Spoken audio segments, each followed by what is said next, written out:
Greetings from Indian Journal of Anaesthesia.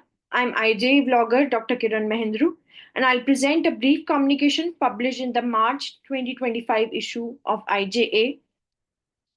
It is on ultrasonographic evaluation of palatoglossal space to predict difficult mass ventilation, a prospective observational study. Now, there are many predictors for anticipating the difficult airway, and the incidence of unanticipated difficult mass ventilation is around 94% from a large cohort study involving 188,064 patients from a Danish anesthesia database. Modified Malampati grading, it predicts a difficult airway by visualizing the posterior pharyngeal wall in relation to the tongue with other oropharyngeal structures.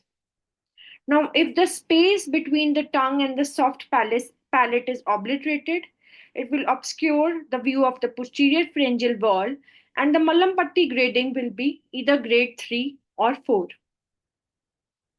Now, ultrasound at the submandibular region can help to visualize the interior structures and the anatomical relationships with the mouth closed as it would be in an anesthetized patient.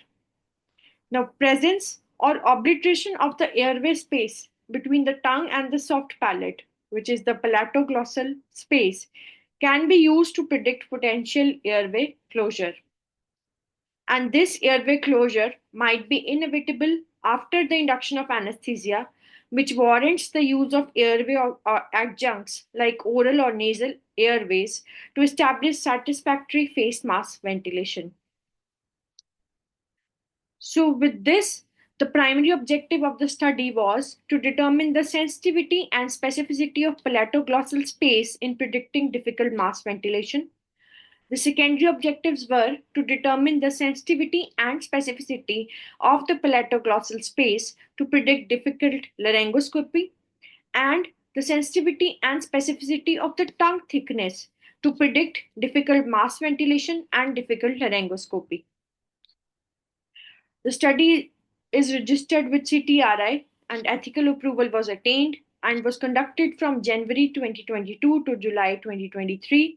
It is a prospective observational study conducted on adults who were scheduled for elective surgery under GA requiring endotracheal intubation. Now, as you can see from the figure, a curvilinear probe was used and was placed at the center of the line which was drawn between the angles of the mandible on either side in the submandibular space. A transverse view was taken and also a sagittal submandibular view was taken. As you can see in this ultrasound figure, you can see this is the tongue part and this is the palate, and the space between these two structures is the palatoglossal space. Rest of the structures which are seen are the mylohyoid, geniohyoid, hyoglossus, and the genioglossus muscle. Now, this is the transverse view and this is the sagittal view. And this is the view which shows an obliterated palatoglossal space.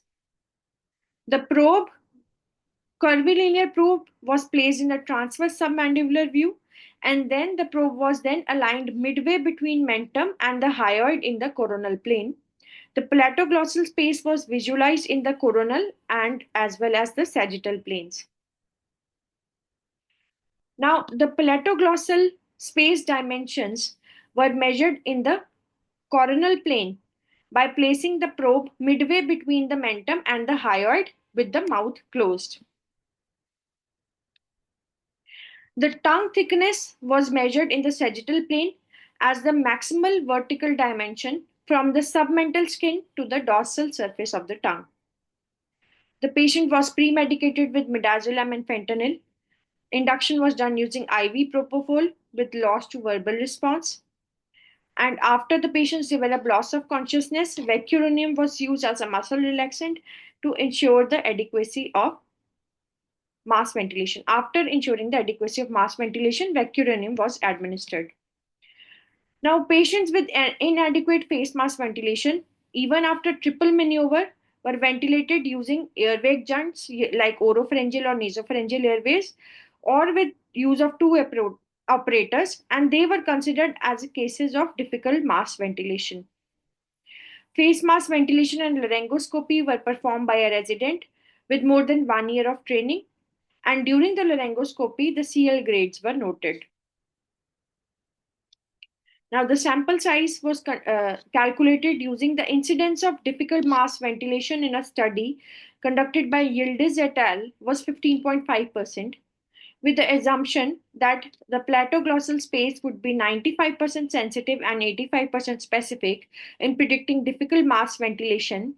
With a confidence interval of 95% and a precision of 0.1, the sample size was calculated as 122. Assuming a 10% dropout rate, the final estimate of sample size was 134. SPSS version 21 was used for statistical analysis, and receiver operating characteristic analysis and Uden's index were used to estimate the cutoff values of palatoglossal space and tongue thickness to predict difficult mask ventilation and difficult laryngoscopy. A total of 142 patients were screened for the study, 134 were recruited in the study, and 6 patients were withdrawn due to poor ultrasound views.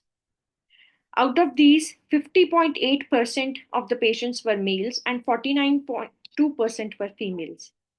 The mean age of the study population was 41.5 years, the mean BMI being 23.3 years, and a Malampati grading of 1, 2, and 3 was shown in 18%, 53.9%, and 28.1% of the patients, respectively. Now, of the 128 patients, 36 patients, that is 28.1% of the patients, had difficult mask ventilation. And during the direct laryngoscopy, 26.6% of the patients were CL grade 1, 69.5 were CL grade 2, and 3.9 were CL grade 3. The mean palatoglossal space was 6.2 and the tongue thickness was 40.7. Now, the palatoglossal space and tongue thickness, when compared between the difficult mask ventilation group, which were 36 patients, with the easy mask ventilation group, which were total of 92 patients. Now, the palatoglossal space was significantly less in patients with difficult mask ventilation compared to those which those patients who had easy mask ventilation. So it was 0.57 in difficult mask ventilation group as compared to 8.36 in patients with easy mask ventilation, and the results were statistically significant. Now, the tongue thickness was significantly higher, 42.7, in patients with difficult mask ventilation as compared to those with easy mask ventilation who had tongue thickness, tongue thickness of 39.92. And this result was also statistically significant. Now, coming to the ROC analysis, the palatoglossal space had an area under the curve of 0.989 for difficult mask ventilation, and the tongue thickness has area under the curve of 0.732 for predicting difficult mask ventilation.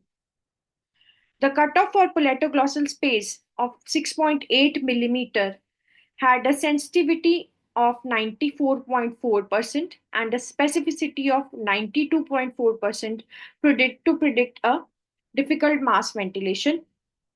As you can see, in the difficult mask ventilation group with a number of 36 patients, the palatoglossal space area under the curve was 0.989.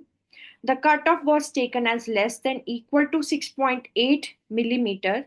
The sensitivity was 94.4 and specificity was 92.4. Now, obliterated palatoglossal space had a sensitivity of 100% and a specificity of 76.4% to predict difficult laryngoscopy. Now, 33 out of the 36 patients with difficult mask ventilation had an obliteration of the palatoglossal space. Now, this study showed that a palatoglossal space of less than equal to 6.8 millimeter had a sensitivity of 94.4% to predict difficult mask ventilation. The palatoglossal space presence or obliteration can be perceived more easily than obtaining the dimensions, which make it a simple assessment. A study by Lundstrom et al. Was performed to assess weighted risk score for predicting difficult mass ventilation using a difficult mass score.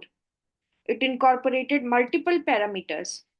However, in the present study, the obliteration of the palatoglossal space has been found to have a sensitivity of 91.7% as a single parameter in predicting the difficult mass ventilation. The utility of tongue thickness using ultrasound to anticipate difficult intubation was investigated earlier, and the authors demonstrated that a tongue thickness of more than 6.1 centimeter was independent predictor for difficult tracheal intubation. Now, when taking a cutoff of 41 millimeter for tongue thickness, as in this study, the sensitivity and specificity for difficult mass ventilation were 69.4 and 71.7% respectively. Even though it was specific, but it lacked sensitivity in predicting difficult laryngoscopy also. Now, various studies have attempted to devise a scoring system to predict cases of difficult mass ventilation, and multiple parameters being used for assessment is a tedious job. Using a composite score with the multiple parameters is also not always feasible. Therefore, palatoglossal space can be a valuable, rapid point of care ultrasound airway assessment tool to predict difficult mass ventilation. Therefore, to conclude, the obliteration of the palatoglossal space can be used as a focus airway assessment method, and it is a useful tool to predict difficult mass ventilation in adult patients. Thank you.